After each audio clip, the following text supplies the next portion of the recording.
Kididi FM, sambamba na wewe. Mpendo wako ndio kibao hewani, ndio mgeni wetu msikilizaji kwa studio siku ya leo. Ni msemaji nyimbo zingine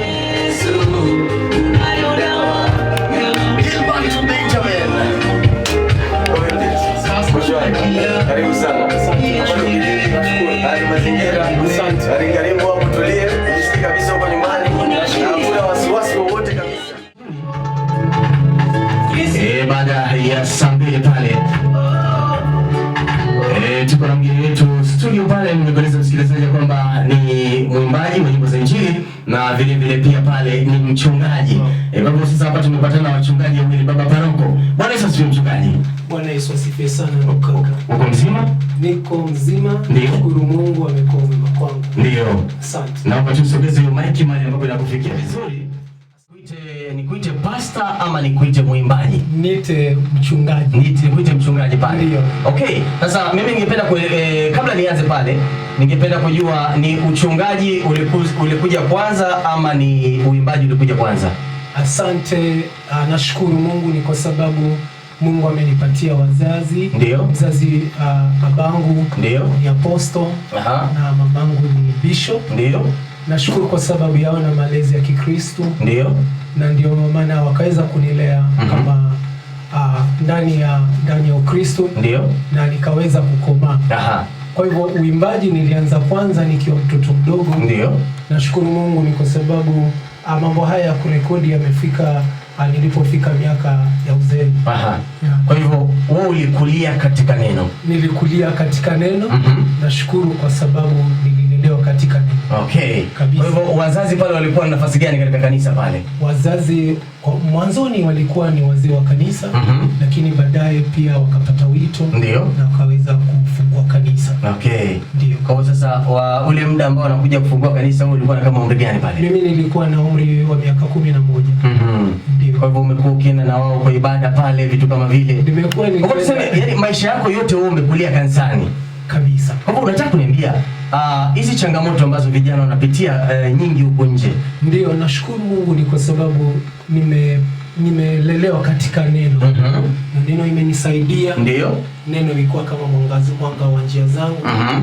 Na taa miguu yangu. Ndio. Nashukuru kwa sababu nimeweza kuvumilia mambo mengi. Ndio. Mpaka nikawa mtu mzima. Okay. Nashukuru. Kwa hivyo unataka kuniambia kwamba hakuna changamoto ambazo ushawahi patana nazo? Changamoto hazikosekani kwa sababu kuna kusoma na lazima utapatana na marafiki. Ndio. Lakini nashukuru Mungu kwa sababu kupitia neno katika kitabu cha 1 Peter chapter 5 verse 8 nasema mwe na kiasi na kukesha sababu mshtakieni ni ibilisi. Kama washaanza ile process ya kusema kwamba washabadilika. Okay, kwa hivyo ukimaanisha kwamba yale mambo ulikuwa unajitenga nao. Ndio. Wale marafiki ambao wanajihusisha na mambo kama hayo. Ndio. Ulikuwa unajiweka kando kabisa utaki urafiki nao ama hapana? Ndio. Neno la Mungu lasema katika kitabu cha 1 Timothy. Ndio. Chapter 4 verse 4 nasema kila kiumbe cha Mungu ni kizuri. Ndio. Na kuna cha kukataliwa. Kama kipokelewa na shukrani. Ndio. Kwa sababu hichi kiumbe kitatakaswa kwa neno la Mungu na kwa kuomba. Ndio. Kwa hivyo hichi ukitenga mtu haitakuwa vyema. Ndio. Kaa na yeye, ushauri. Ndio. Na anaposhika ushauri wako hakika Mungu atamsaidia. Yeah. Okay, labda niulize swali lingine pale. Kuna wakati mmoja ulishikaa ukasema kwamba mambo wokovu haya mimi yananipatia stress sana, mimi nataka niache kabisa? Nakumbuka kiasi kitambo nilipokuwa peke yangu. Unajua ukiwa umelelewa na baba na mama wazazi ni wachungaji, inakuwa changamoto kwamba kuna vitu ambavyo unatamani kufanya. Na ikalipobaki peke yangu nikasema ni vizuri nifanye kitu fulani. Lakini nashukuru Mungu kwa sababu Roho wa Mungu akiwa ndani yako anakuongoza katika kweli yote. Kuna hukumu fulani utasikia. Nashukuru Roho Mtakatifu aliweza kunisaidia na nikaweza kwamba kupita huo mtihani. Okay, kuna swali moja ambalo huwa napenda sana kwa sababu niliambia tutangulize na mchungaji pale. Ndio. Kuna swali moja ambalo wanapenda kuuliza sana wachungaji. Asante.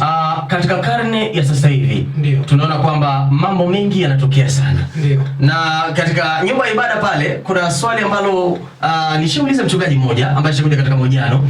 Katika ile nyumba ya ibada unasikia kwamba kuna baadhi ya watu ambao wanaenda pale ambao wako na hizi tabia za kurukaruka hizi usiku. Wale watu wanapepea, wanapaa. Sasa na ni watu ambao baadhi yao wanashiriki pale kanisani. Unasikia kwamba yule mama anaenda kanisa fulani, yule baba anaenda kanisa fulani, lakini tabia yake tunaijua ni hii na hii na hii. Nikawa najaribu kujiuliza, kama watu kama hawa wako ndani bado ya kanisa, kama wako ndani ya kanisa na tunaamini pale ndani ya kanisa Mwenyezi Mungu anapatawala pale. Lakini tumeona sasa hii mambo yamekuwa kawaida.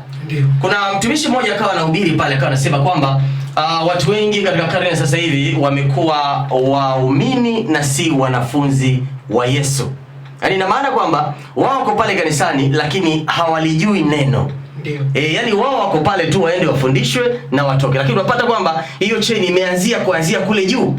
Tulikuwa tunaangalia maandiko, tukaona pale katika Biblia anasema kwamba kwa yule kuhani ama yule mchungaji ambaye haendi kulingana na ile misingi ya neno, basi yeye mwenyewe ataadhibiwa pamoja na wale wanawake, yani lile kanisa kwa ujumla. Sasa mimi sijui kama hizi ripoti ushazipata kwamba kuna baadhi ya watu ambao wako na tabia kama hizi lakini wako pale ndani. Katika kanisa kuna watu tofauti. Yes. Na mara nyingi hatuwezi tukamjua mtu. Kweli kabisa. Roho Mungu chunguza roho. Ndio. Lakini hapo tumechanganya watu wengi. Hata kuna siku nilikuwa naambia kanisa kwamba mara nyingi tukiwa tunafanya assessment ya watu pale kanisani, labda kuna neno kwamba lasema kwamba anayeshuhudiwa vyema na watu walio nje. Kuna vitu vingi ambavyo vinafanyika kanisani. Lakini ukombozi, kumbuka kaka kwamba ukombozi ni process. Si tukio. Ndio. Sawa, mimi hapa nakusikiliza vizuri.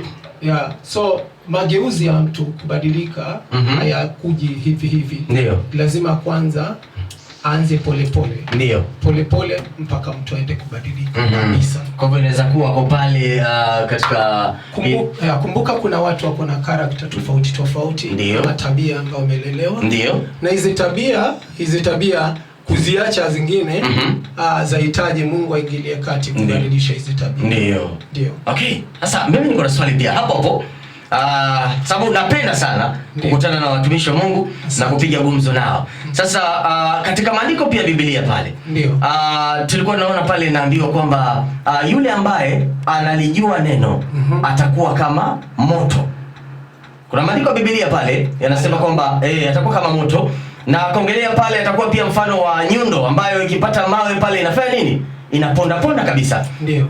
Nikawa najiuliza kama kuna moto pale ndani, je, mtu ambaye tabia kama hizi yuko nayo, mtu ambaye anafanya mambo kama haya, anaweza vumilia kukaa mahali pale? Ndio tunakumbuka kwamba Yesu Kristo katika injili yake akakutana na mtu mmoja anaitwa Zakayo. Zakayo watu wengi walikuwa wamemfikiria kama mtu mbaya sana. Biblia inasema kwamba alikuwa anatamani sana kumwona Yesu. Kwamba ni mtu wa namna gani. Lakini kwa sababu ya umati wa watu inaonekana kuna watu walikuwa namzuia kwa sababu ya tabia yake. Lakini angalia maneno ya Yesu anasemaje. Anasema kwamba Zakayo, leo nitakuwa Mungu nitakuwa mgeni. Kuna mchungaji alikuwa anapiga story na ananiambia kwamba sisi kama wachungaji mambo ambayo tunatamka ndio watu wanatusikiliza, lakini hakunaga mtu akuja kutuliza swali. Sasa kuna athari gani ama kuna hatari gani pale kwa mchungaji kuwa na waumini? Unajua kuna pale katika kanisa kuna vile mchungaji amegawanya timu pale. Kuna wale waimbaji, kuna wale waombezi pale, kuna wale wa praise, kuna wale wa worship pale. Sasa ningependa kuelewa ikiwa mmoja hajafata ama hajaenenda kulingana ile njia ya Mwenyezi Mungu pale, kunaweza kuwa na utatizaji fulani ama kutatizika fulani pale katika ibada. Kivipi? Yaani kwa mfano kuna mtu mmoja pale ambaye si mtakatifu. Kwa mfano acha nitumie mfano kama huo. Si mtakatifu. Yaani yeye anatamka ile Bwana, lakini akiingia kule kwa ground yeye ni mtu tofauti kabisa. Nitakupa mfano. Wakati mmoja mimi binafsi mwenyewe nilitamani sana kuingia kanisani pale. Na bahati nzuri ilikuwa ni sehemu ya Nakuru pale. nikafaulu, nikaingia pale kanisani chini ya uongozi wa pastor fulani. Baada ya kukaa pale kanisani kulikuwa na watu wawili ambao walikuwa wananifanya natamani kila wakati kuhudhuria pale kwa ibada. Mtu wa kwanza alikuwa ni yule keyboardist. Alikuwa anapiga kile kinanda vizuri. Alafu kwa sifa alikuwa yuko vizuri sana. Ndio. Alafu kitu cha pili alikuwa ni yule dada ambaye anaongoza nyimbo za kuworship.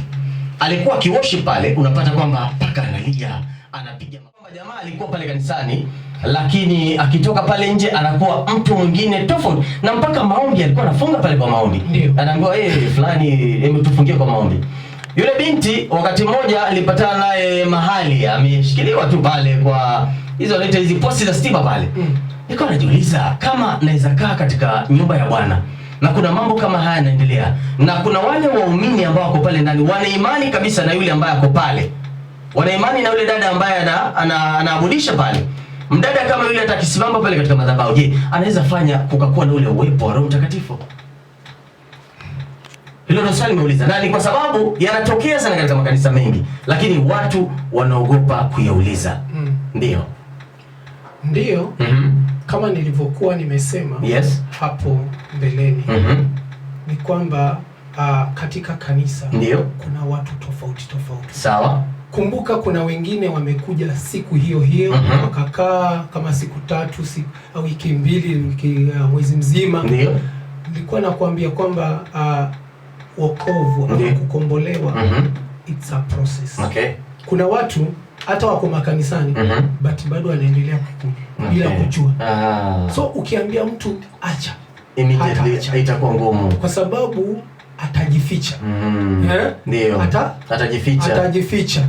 Ili usimuone. Ndio. Lakini mwache tu atabadilika polepole mpaka ikafia mahali praise team pale. Ndio. Okay. Sasa tukirejea pale tutakuwa tunaanzia pale unieleze kwamba safari ya muziki imekuaje, nini ambacho kileweza kuvutia sana hadi ukaamua kuimba ama kuingia katika masuala ya kurekodi muziki pale. Asante. Uimbaji niliweza kuanza nikiwa mtoto mdogo. Kutoka Sunday school. Ndio. Nikaingia upande wa vijana. Ndio. Tukiwa secondary. Na nikasikia ndani kwangu kuna talanta ambayo ipo. Kwamba ninaweza nikaimba. Ndio. Muda wangu mwingi wana uspend katika kuandika nyimbo. Kuna nyimbo nyingi sana ambazo nimeandika. Ndio. Ambazo ndizo hizo kutoka zamani ndio raibu wangu. Ndio. Okay. Si kila mtu ako na kazi yake. Ndio kabisa. Ni zaidi mimi watu wananitambua tu hata pale kwangu. Ndio. Nyimbo tu. Okay. Ndio. Tukirejea pale tutakuwa tunapiga gumzo zaidi tujue mbona gospel na si secular. Asante.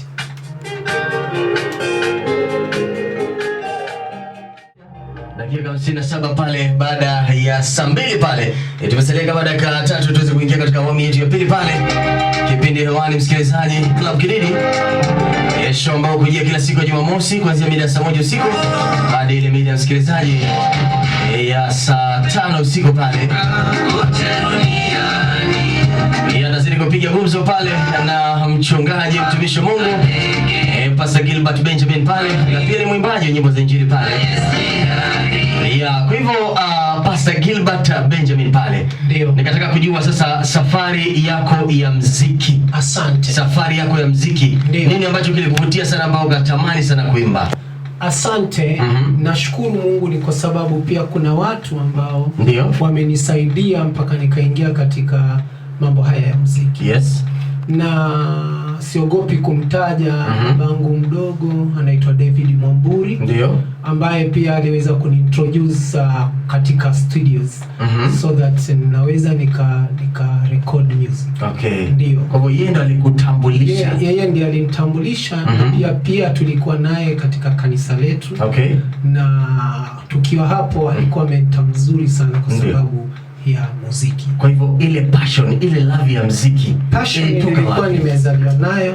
Nilikuwa na. Kwa hivyo ulijipata tu kama unapenda muziki. Nilijipata napenda muziki. Muziki wa secular muziki wa gospel. Kwa hivyo nataka kuniambia muziki wa secular hujawahi usikiliza hata siku moja? Ndio. Nilipokuwa kijana kuna kule kuvutiwa. Yes. Siwezi kudanganya. Lakini ni kwamba mimi zaidi sana napenda muziki wa wa gospel pale. Kwa hivyo passion ilianzia pale kanisani. Passion ilianzia pale kanisani, na nashukuru Mungu kwa sababu niliweza kuambatana sako kwa bako. Pia mke wangu ni mwimbaji. Ni vile tu kwamba kesho kwa sababu tuko na huduma. Kwamba akanirai kwamba akaweze kuwa, na pia tuko na watoto ambao wadogo ambao wanahitaji mama karibu. Ndio. Okay. Sasa baada ya kugundua kwamba unapenda muziki, uko na hichi kipaji cha muziki, asante, ulikuja ukafanya uamuzi lini ukasema mbona nisiandike muziki wangu? Ukweli nilipokuwa hata kabla sijaoa nilikuwa naandika muziki. Okay. Kwa kwanza kuandika muziki umeanza kitambo? Nilianza kitambo. Ukiwa high school pale ama bado? Nilipo miaka 20 na 20, 21, 22 hapo nilikuwa naandika muziki. Kuna wimbo mmoja ambao bado hatujautoa, lakini wimbo ni wa kwaya. Unasema maisha ya Yesu ni matamu. Na wimbo mwingine kwamba naiona Yerusalemu.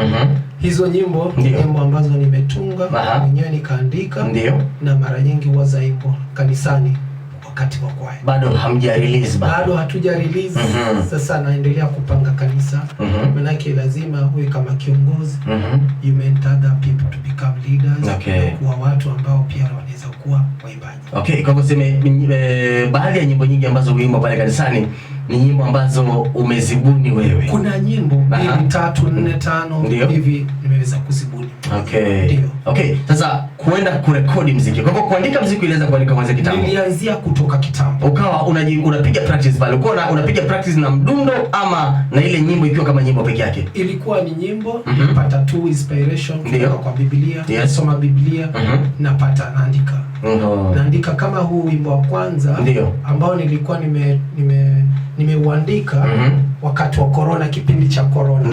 Nilikuwa nimeimba ili kwamba hiyo wakati corona maana ilikuwa imeingia sana. Nikawa naimba habari njema zimehubiriwa. Habari njema zimehubiriwa. Unaweza kupatia labda kionjo cha wimbo alafu tumpatie msikilizaji usikilize kwa kidogo tu. Habari njema zimehubiriwa kwa kila ni siku za mwisho. Ubeti wa mwisho nasema kaa kimya mbele za Bwana, umgoje kwa saburi, hajalala hajatulia, Mungu wetu yuko macho. Alafu ponya nchi ya Kenya. Huu wimbo ulikuwa ni kuponya nchi. Ilikuwa ni kwa ajili ya taifa lizima. Bara la Afrika, ulimwengu mzima ili kaweze kupona. Na nashukuru ni vile huo wimbo haukwenda viral, lakini huu wimbo kupitia huu wimbo najua kuna kitu kilifanyika. Unaweza ufuatilia kwa chini? Naweza. Haya, huwa hapa. Ngoja tu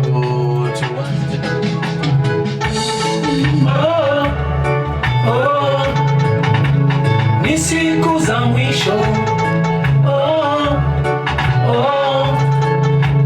Ni siku za mwisho. Habari njema zimehubiriwa kwa kila taifa. Ilikuwa ushuhuda kwamba wamesikia, na wanadamu wameweka nita masikioni mwao, wakisema muda bado.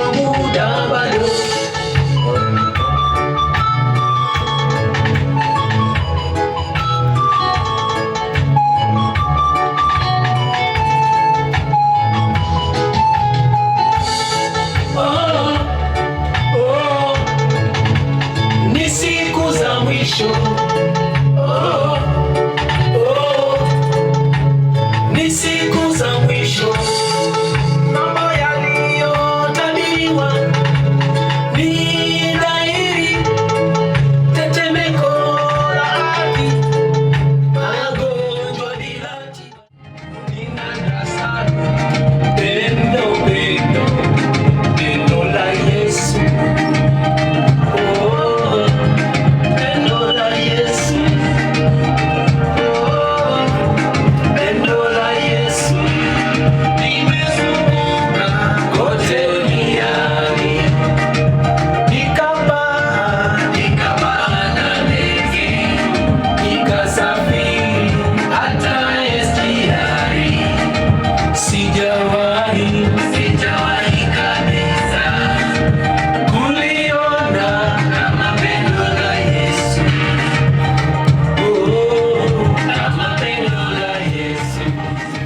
maana muda si muda, mti huo wanza kumea,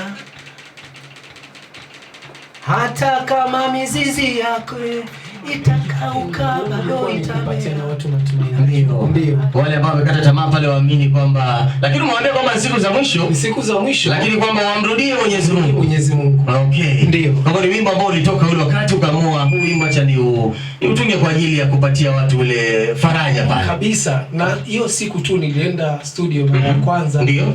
Na nimechukua daftari yangu, nimefanya mazoezi, nikaingia studio, hiyo wimbo katoka. Ndio. Kwa hivyo labda niulize tu swali, studio zilikuwa ni gani? Favored ama wapi?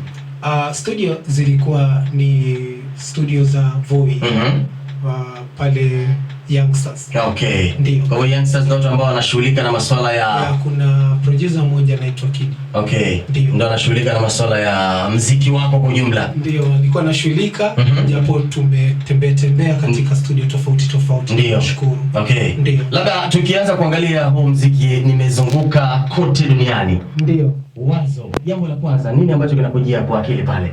Kwangu naangalia kwamba ninapatia na watu kwamba nimezunguka kote duniani. Sijawahi ona ndio kama la Kristo. Okay. Ndio. Kabisa. Kwa hivyo wazo ama ujumbe ambao ulitaka kuwasilisha pale ni kwamba kwa kifupi ni kwamba yani kwa kila sehemu ambayo umetembea pale, ndio upendo wa Kristo ni upendo ambao umezidi kila wa Kristo ni upendo mkuu sana. Ndio. Okay. Na ndio maana nashukuru Mungu kwa sababu amenisaidia nifike kimo hiki. Maana kama si upendo wa Kristo, ndio hakika labda ningekuwa jambazi. Ndio. Kwa hivyo wakati fulani nilikuwa nauliza baadhi ya waimbaji wa nyimbo za gospel pale. Ndio. Wakati unatunga huu wimbo, ni wazo ambalo linakukujia ukiwa kanisani, ukiwa unafanya shughuli, ama huwa unaketi alafu uandike pale? Inakuwa vipi? Mara nyingi ni vizuri pia ukiwa katika kipindi cha maombi. Ndio. Kuna inspiration fulani unapata. Na ni vizuri hata kuna very important. Swali la kwanza. Ndio. Uko kwa ministry ama uko kwa industry? Mimi niko kwa ministry. Uko kwa ministry? Niko kwa huduma. Kwa hivyo ina maana kwamba hizi nyimbo ukizitengeneza, ndio, hauzitengenezi pia kwa ajili ya biashara? Hapana. Mimi nahubiri Injili. Ndio. Okay. Swali la pili, nitakuja hapo kiundani, nitakuja pale kiundani. Swali la pili nakuja pale niulize swali limoja. Kuna aina ama baadhi ya muziki ambao ukiusikiliza ni muziki ambao kiukweli hata kama ulikuwa kule unapitia changamoto fulani unakupatia ule morali ama motisha, unakufariji. Watu wengi wanataka entertainment. Ukiangalia sana muziki nyingi ndio za msifu Mungu, lakini nyingi zinakuwa ni entertainment. Lakini mimi nikaona la msingi ni kwamba niimbe wimbo ambao una mishororo ambayo inaambatana na neno la Mungu. Ukiangalia sana nimenakili sana katika maandiko pale, ndio sana katika nyimbo hizi. Ndio.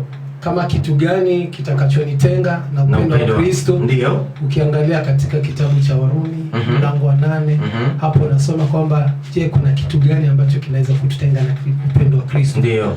Habari njema. Nikauliza mtu, mbona yule mfanyabiashara mbona haendelei sana? Akaniambia, ndugu yangu, mahali ambapo ameweka biashara amezungukwa na watu ambao wanatumia vitu fulani kuboost biashara.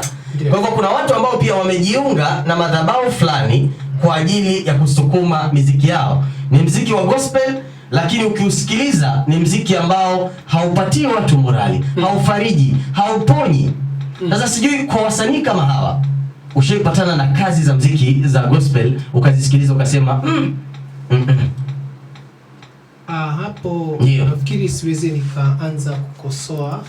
Si kukosoa, ni kuweka mambo sawa. Yaani kama kuna muziki ambao unasikiliza, unajua nishawaisikia wimbo, ndio, na ndio nikarudia kwamba kusema kwamba nyimbo nyingi siku hizi wanatafuta pesa. Ndio. Ni ambazo zinaleta muhemko. Na ukweli kabisa ni kwamba kuna soko. Ndio. Kuna soko pale? Kuna Samuel Mwanjala. Na kuna Fayona Mwachanya. Kumbuka. Ndio. Hao wamefika 5. Kwa hivyo katika swala zima la kufanya nyimbo ama kolabo. Ndio. Ushawahi fikiria labda kushirikisha msanii yote wa gospel ndani ya kaunti ya Taita Taveta? Ndio. Inahitajika pia collaboration sana. Ndio. Ya waimbaji tofauti. Kipindi kigumu. Ndio. Kwamba watoto wangu wawili walikuwa wagonjwa. Okay. Na walipokuwa wagonjwa wa kwanza akapelekwa hospitali. Ndio. Tukakaa kidogo tukapeleka mwingine. Ndio. Sasa ni baada ya hapo nikajua haya ni majaribu. Na haya majaribu kumbe mwisho wa majaribu Mungu anafanya hata yani muziki ambazo watu wengi wanataka entertainment. Ukiangalia sana muziki nyingi ndio za msifu Mungu, lakini nyingi zinakuwa ni entertainment.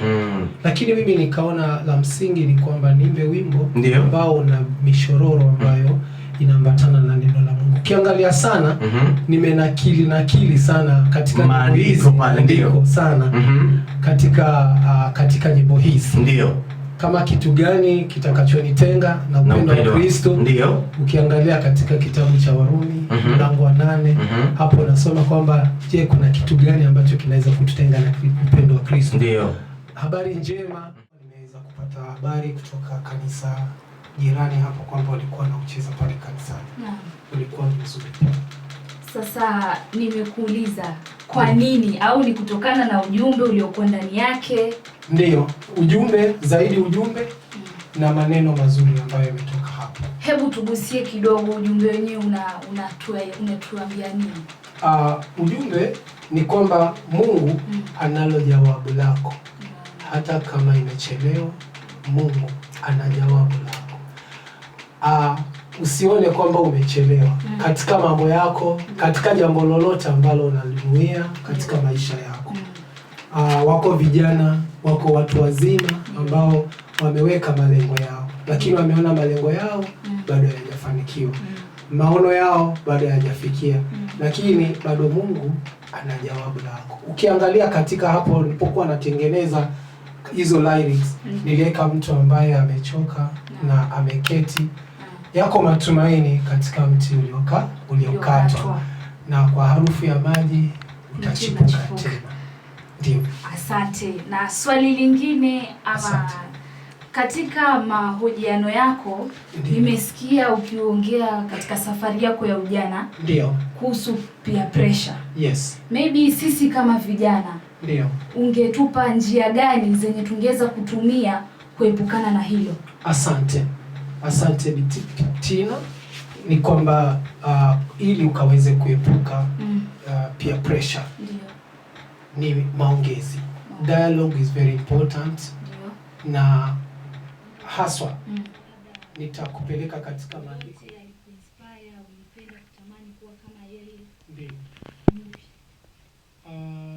Nimekuwa na maono na nikasema kwamba ni vyema kwamba hatima ya uimbaji ukifikia mahali najifananisha ama natamani sana niwe mwimbaji mmoja wa Tanzania ambaye anaitwa Mwahangila Christopher. Yes. Japo kiwango chake ni cha juu sana. Ndio. Tukimalizia ujumbe wako kwa wasikilizaji. Napenda tu nikawache na neno la Mungu katika kitabu cha Habakuki mlango wa 1 na mstari ule wa 1. Ukiangalia Habakuki ndio alikuwa ameitwa nabii. Mungu alikuwa anamjua kama nabii. Lakini akawa na malalamisho mengi sana. Na ni kwamba Mungu ameweka potential. Hapa ni rehema zako. Bwana Mungu imegharimu mkono wako. Wewe ni Mungu mwaminifu na kuna aliye kama wewe. Asante Mungu wetu, ninakupenda ni kwa sababu Mungu wetu najua huu ndio ujasiri tulionao kwamba Bwana tukiomba neno lolote ndani ya mapenzi yako hakika unatenda. Kwa jina la Yesu Kristo tunaomba na kuamini. Amen. Labda niweze kukufahamisha pale kwamba msikilizaji, Pastor Gilbert akiwa anataka kuchomoka ndani ya studio kesho asubuhi ndani ya Pambio la Kididi ataweza kuwa pale na mkala wa Mongo kuanzia mida ya saa 2 asubuhi pale Kididi FM, sambamba na wewe.